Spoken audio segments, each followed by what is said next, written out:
মাটি কিমান আছে এই পটলৰ খেতি যে আপুনি কৰিছে ইয়াত কিমান মাটি আছে? মাটি 2 কাঠা মাটি আছে। 2 কঠা। পটল কিমান কুইণ্টেল উঠে? 2 কুইণ্টেল 2.5 কুইণ্টেল উঠে। যোৱা বছৰো কৰিছিলে এই খেতিতে? যোৱা বছৰ এইবাৰ খেতিতে কৰিছে। এই বছৰ পুৰণা খেতি হয় না? পুৰণা খেতি। কিমান টকা বিক্ৰী হৈছিল? যোৱা বছৰ 1,20,000 হৈছে। গোবৰ সাৰ বাৰ কিমান দিছে? গোবৰ সাৰ 2 গাড়ী দিয়া হৈছে। এইবাৰ কিমান দিলে? এইবাৰ 1 গাড়ী আনিছো আৰু 1 গাড়ী আনবা লাগিব। ইয়াত জমা কৰি ৰাখিছো ওপৰত আকৌ পটলৰ এইবিলাক যে মৰা গছখিনি আছে ওপৰত দি থৈছে। মজিবত দিছে। মজিবত দিছে। পটল এতিয়া লাহে ধীৰে গছত আহি আছে না বৰষুণ পাই আছে? লাহে ধীৰে আহি আছে। 50-60 কেজি উঠি আছে এতিয়া। এতিয়া 50 কিলো 60 কিলোকৈ উঠি আছে। তো কোনটো মাৰ্কেটত বিক্ৰী কৰে আপুনি? বেছিমাৰি। বালুগাঁও নাযায় নেকি? বালুগাঁও নাযায়। আৰু এই পটলৰ গছ যে আগবিলাক ফুলি যায় বা পোকে খায় তাৰ কাৰণে কি দিয়ে? এই পকেট চকেট মাৰি আছে। পকেট চকেট দিয়ে। এই পটলবিলাক যে হালধীয়া হয় এনেকুৱা হালধীয়া হ'লে? হালধীয়া হয়, এইটো পোকাই খায়। বৰষুণে এনেকুৱা হয়। বৰলে ফুটা কৰে না? বৰলে। আৰু বৰষুণৰ ফলতো এনেকুৱা হালধীয়া হৈ যায়? হালধীয়া হৈ যায়। তো এই খেতিৰ লাভালাভ যথেষ্ট পৰিমাণে আছে না নাই? আছে, লাভ আছে। পিছলৈ 2 কঠা মাটিৰ পৰা আপুনি যে ইমান গোবৰ দি আছে কিমান উঠিব? তথাপিও 4-5 কুইণ্টেল উঠিব নাই?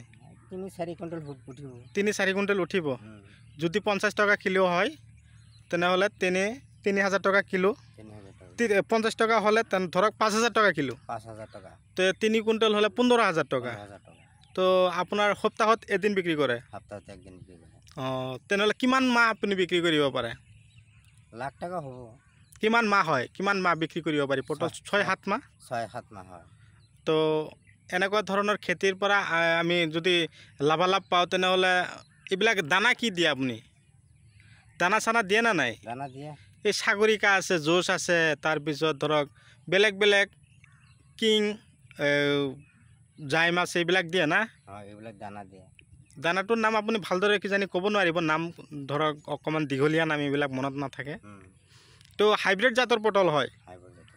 তো বন্ধুসকল আপোনালোকে নিশ্চয় চাব পাৰিলে মামাই আপোনালোকক স্পষ্ট ভাষাৰে কৈ দিলে যে কি ধৰণৰ পটলৰ খেতিত কি ধৰণৰ ঔষধ সাৰ স্প্ৰে কৰিব লাগিব আৰু এই খেতি কৰাৰ পদ্ধতি আপোনালোকক মামাই শিকাই দিব আৰু কিমান দূৰে দূৰে গছখিনি লগাব লাগে আৰু গছৰ গুৰি গুৰিত কেনেকৈ গোবৰ সাৰ দিব লাগে, গোবৰ আনি কেনেকৈ পচাই থ'ব লাগে আৰু ওপৰেদি এনেকৈ আৱৰ্জনা দি থৈছে তাৰমানে সাৰখিনি পচিবৰ কাৰণে আৰু এই সাৰৰ পৰা যে গছে ভাল এটা ফলন দিব ইয়াৰ ফলত মামাই নানান ধৰণৰ হেৰি কৰি আছে। চাওক গছৰ গুৰি গুৰিত একদম পূৰা ধুনীয়াকৈ দানা সিঁচিছে।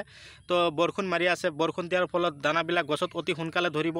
তো বন্ধুসকল শিপাৰ কাৰণে আছে ধৰক জোচ দানা আছে, তাৰপিছত হেৰি কিবা মাৰ্বল দানা আছে, এইবিলাক গছত দিয়া আছে। তো কেলছিয়াম দানাও দিয়া আছে। কেলছিয়াম দিয়াৰ ফলত ফলবিলাক দীঘলীয়া হয় হয়নে নাই? ফলখিনি তাৰমানে কেঁকুৰা মেকুৰা হৈ থাকিলে নহ'ব আৰু কালা চাইজ হ'ব। কলা হ'ব তাৰমানে। হাইব্ৰিড পটল অকণমান কলা বেছি হয় না? কলা বেছি হয়। তো বন্ধুসকল আপোনালোকৰ যদি এনেকুৱা ধৰণৰ পটলৰ শিপা বা পটলৰ গছৰ কিবা ঠাৰি লাগে তেনেহ'লে মোৰ লগত আপোনালোকে যোগাযোগ কৰিব পাৰে। মই আপোনালোকক ডেলিভাৰী দিব পাৰিম। সিদিনাখন বহুতকেইটা ডেলিভাৰী দিছিলোঁ। এতিয়াও কিন্তু আপোনালোকে পটলৰ শিপা ডেলিভাৰী লৈ কিনে আপোনালোকে লগাই থ'ব পাৰিব। এই বছৰত কিন্তু যদি বিক্ৰী কৰিব নোৱাৰে অহা বছৰ কিন্তু আপোনালোকৰ খেতি পুৰণা হৈ যাব।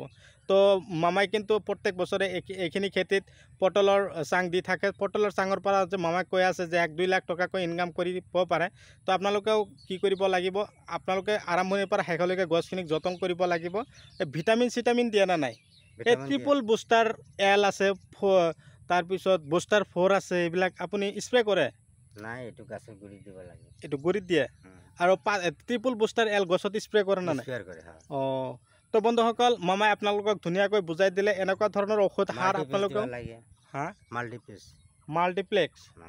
মাল্টিপ্লেক্সো পটলৰ খেতিত মামাই ধুনীয়াকৈ স্প্ৰে কৰে। তাৰ লগত মক্সিমেট যদি পাতবিলাক হালধীয়া হয় আৰু ইউৰিয়া সাৰ বোলে পানীৰ লগত কিবা স্প্ৰে মেচিনত ভৰাই স্প্ৰে কৰিলে বোলে পটলৰ পাতবিলাক একদম চিকচিকিয়া থাকে। 1 মুঠ দিব লাগে, হাতৰ মুঠি মানে 1 মুঠি। 1 মুঠি কিমান লিটাৰ টেংকিত দিব লাগে? 15-16-14 কেজি পানী বা 15 কেজি পানী দিয়াৰ পিছত স্প্ৰে কৰি দিব লাগিব। যিকোনো মানে দাৱাৰ লগত মিক্সাৰ কৰি দিলে। কিমান কোনটো সময়ত দিব লাগে? এইটো ৰাতিপুৱা দিলেও হ'ল, সন্ধিয়াত দিলে নহ'ব? সন্ধিয়াত দিলেও হ'ব। সন্ধিয়াত দিলেও হয়, ৰাতিপুৱা দিলেও হ'ব না? তাৰমানে দিব লাগে গছখিনি যাতে সুস্থ থাকে বা পাতবিলাক চিকচিকীয়া হয় না? আৰু পটলৰ এই আগবিলাক মুঠ যিটো শকত আগ, এইবিলাক আগবিলাক ভাঙি দিয়ে কিয়? এইবিলাক ভাঙি দিলে কি এই ক্ষীণ আগবিলাক ওলায় নেকি, মাল ডুগা ওলায় নেকি? মাল ডুগা ওলায়। হয় হয় আৰু এই ডুগাটো বুঢ়া ডুগাটো ভাঙি দিলে না, হয় এইবিলাক মাও ডুগাটো যেতিয়া ওলাব হয়। তেতিয়া মানে মাল বেছি ওলাব। এনেকুৱা তাৰমানে ভাঙি দিয়াৰ লগে লগে গোটেই খেতিত ই লাহে লাহে দৌৰি থাকিব। তো বন্ধুসকল আপোনালোকে আৰু এটা মোটা গাছ লাগব লাগিব, মতা মোটা। মতাৰ কথা মই আলোচনা কৰা নাই। মতা গছ মানে এই মাইকী গছৰ ওপৰে বগাই গৈ থাকিব। এটা গাছ লাগব। এই কিমানখিনি মাটিত এটা লাগিব? আধা বিঘাত এটা হ'লেই হ'ব। এটা বা দুটা লগাই দিলেই হ'ল না? তাৰমানে মাইকী গছখিনিৰ ওপৰে যাব লাগে। মতা গছ যদি নাথাকিলে পটল কম হ'ব। হয় নেকি?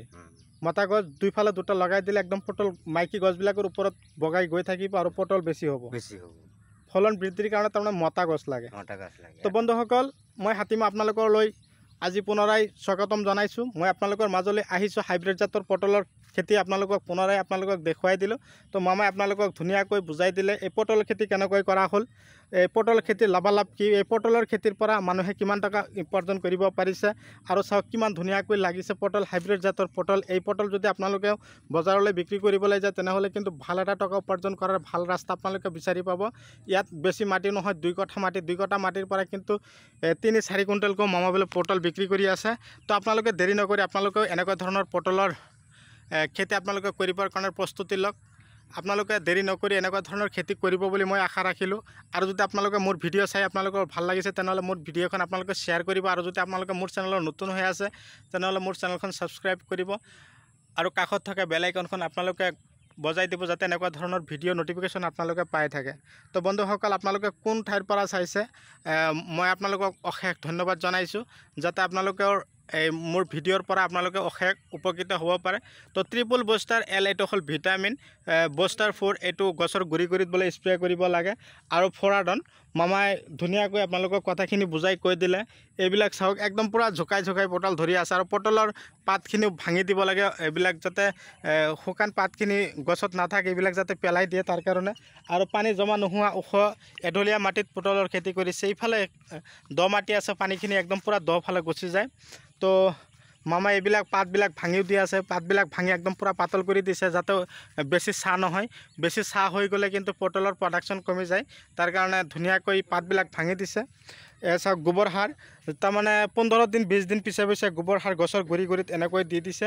চাওক আপোনালোকে চব গছৰ গুৰিত গোবৰ সাৰ দি দিছে। তো খেতি কৰিবলৈ হ'লে খেতিৰ ওপৰত আমি যতন কৰিব লাগিব। যতন নকৰিলে কিন্তু ফলন এটা ভাল ফলন যে আমাক দিব সেয়াও নহয়। তো আপোনালোকে এনেকুৱা ধৰণৰ পদ্ধতি অৱলম্বন কৰক, ফলন পাওক তাৰ আশা কৰোঁ। কিন্তু কথা হ'ল আপোনালোকৰ মাজৰ পৰা আজি মই বিদায় লৈছোঁ। পৰৱৰ্তী ভিডিঅ'ত মই আপোনালোকক পুনৰাই লগ পাম, সেয়া আশাৰে ধন্যবাদ।